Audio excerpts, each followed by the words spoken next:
굿모닝 큐티 가족 여러분, 바쁜 일상을 살아가느라 건강의 소중함을 혹시 잊고 사는 건 아닌지요? 건강할 때 사랑을 더 품고 건강할 수 있기에 행복과 우리의 인생의 즐거움도 누릴 수 있다고 봅니다. 그래서 오늘 우리의 토픽 튜스데이로 건강한 음식을 골라 먹는 것을 실천해 보는 것은 어떤지요? 우리 몸에 제일 좋은 것은 자연이 주는 싱싱한 제철 음식이라고 하는데요. 제철 음식 꼭 챙겨 드시고 매일매일 건강하시기를 진심으로 바랍니다.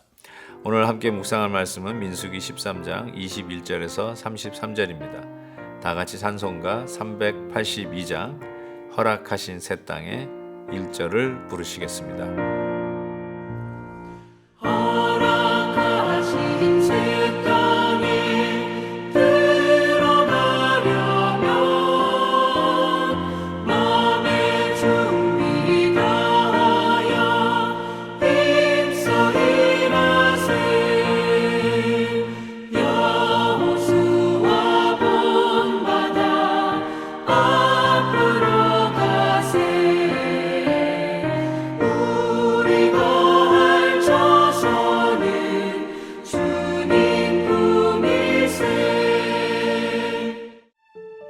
이에 그들이 올라가서 땅을 정탐하되 신광야에서부터 하마더기 르홉에 이르렀고 또 네겝으로 올라가서 헤브론에 이르렀으니 헤브론은 애굽 소안보다 7년 전에 세운 곳이라. 그곳에 아낙 자손 아히만과 세세와 달메가 있었더라. 또 에스골 골짜기에 이르러 거기서 포도송이가 달린 가지를 베어 둘이 막대기에 꿰어매고 또 석류와 무화과를 따니라. 이스라엘 자손이 거기서 포도를 베었으므로 그곳을 에스골 골짜기라 불렀더라. 40일 동안 땅을 정탐하기를 마치고 돌아와 바란 광야 가데스에 이르러 모세와 아론과 이스라엘 자손의 온 회중에게 나와 그들에게 보고하고 그 땅의 과일을 보이고 모세에게 말하여 이르되 당신이 우리를 보낸 땅에 간즉 과연 그 땅에 젖과 꿀이 흐르는데 이것은 그 땅의 과일이니이다. 그러나 그 땅 거주민은 강하고 성읍은 견고하고 심이 클 뿐 아니라 거기서 아낙 자손을 보았으며 아말렉인은 남방 땅에 거주하고 헤딘과 여부스인과 아모리인은 산지에 거주하고 가나안인은 해변과 요단가에 거주하더이다. 갈렙이 모세 앞에서 백성을 조용하게 하고 이르되 우리가 곧 올라가서 그 땅을 취하자 능히 이기리라 하나 그와 함께 올라갔던 사람들은 이르되 우리는 능히 올라가서 그 백성을 치지 못하리라.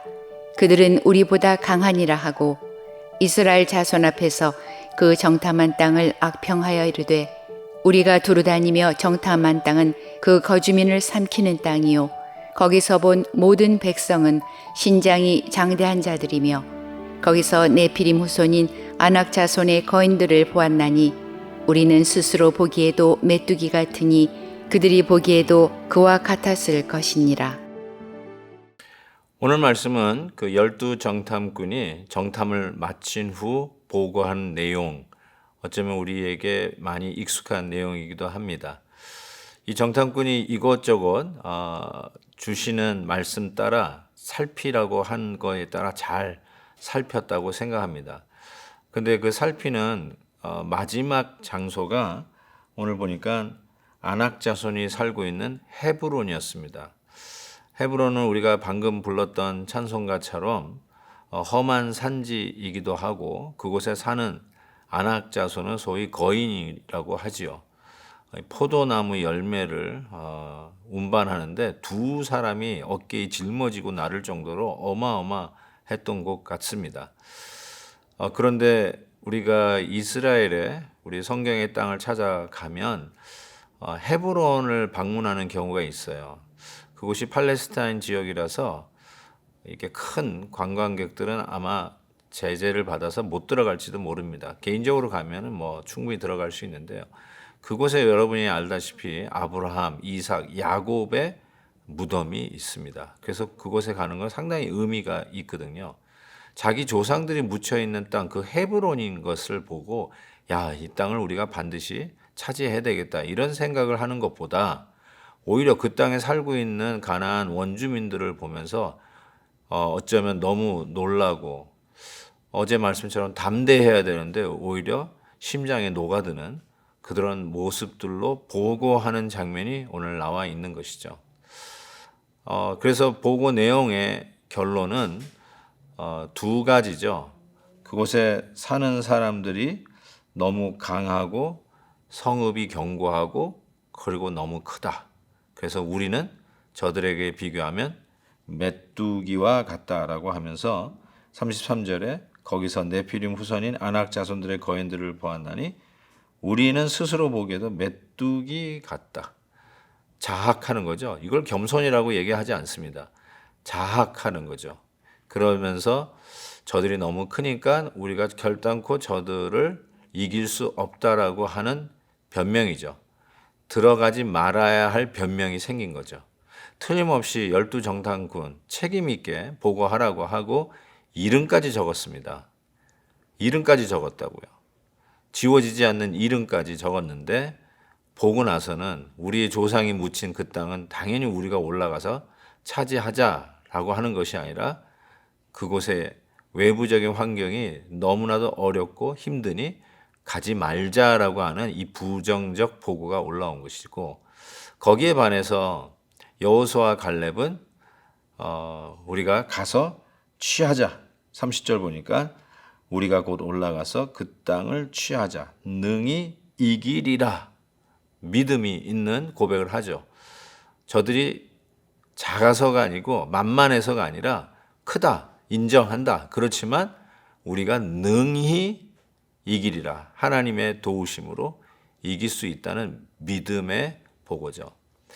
이와 같이 두 가지 종류의 보고가 있었습니다. 저들이 너무 크니까 들어가지 말자. 우리 잘못 들어갔다가는 메뚜기 같은 우리는 밟혀 죽는다. 뭐 이런 식의 보고와 바로 이 갈렙과 같이 우리가 능히 이기리라 하는 보고가 있습니다. 그런데 살펴보니까 10대 2입니다.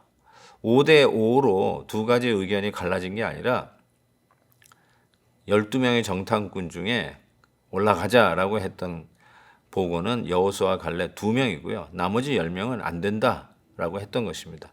10대 2예요. 민주주의로 이야기하면 10이 이겨야 되니까 올라가지 말아야 되고 가나안 땅 정복은 없었어야 됩니다. 그리고 믿음 있는 사람들이 다시 하나님의 약속의 땅을 차지하는 그 하나님의 약속은 이루어지지 못하는 것이 민주주의의 원칙이에요. 그래서 저는 분명하게 믿습니다. 모든 어떤 일을 처리하는 것은 민주적이어야 합니다. 인정합니다. 당연히 그래야 되죠. 뭐 독재를 한다는 건 말이 안 되죠. 그럼에도 불구하고 여러분 꼭 명심하십시오. 민주주의로 교회가 부흥하는 건 아닙니다. 하나님의 뜻은 민주주의로 나타나지 않습니다. 소수의 믿음 있는 자들을 통해서 하나님의 뜻은 나아갑니다. 저는 이런 의미에서 교회 일을 맡은 자들에게도 이러한 믿음이 필요하다고 생각해요. 민주주의로 정책을 결정하는 것 저는 굉장히 위험하다고 생각합니다. 굉장히 인본주의적으로 흘러갈 수 있고요. 인본주의로 흘러가면 가나안 땅은 우리에게 없는 것입니다. 그렇지만 신본주의로 하나님의 약속을 믿고 하나님을 의지하고 간다면 10명이 낸 의견을 쫓아가는 게 아니라 믿음 있는 두 사람의 그것이 소수라도 그 사람의 의견을 쫓아가는 것이 옳다라고 믿습니다. 자, 그런데 또 내일도 봐야 되겠지만 결론은 어떻게 날까요? 내일 한번 가서 보십시다. 우리는 어쩌면 그러한 결단을 해야 하는 기로점에 있을 수도 있습니다. 우리의 주위의 환경은 안 된다. 우리의 원수는 너무 크다, 막강하다.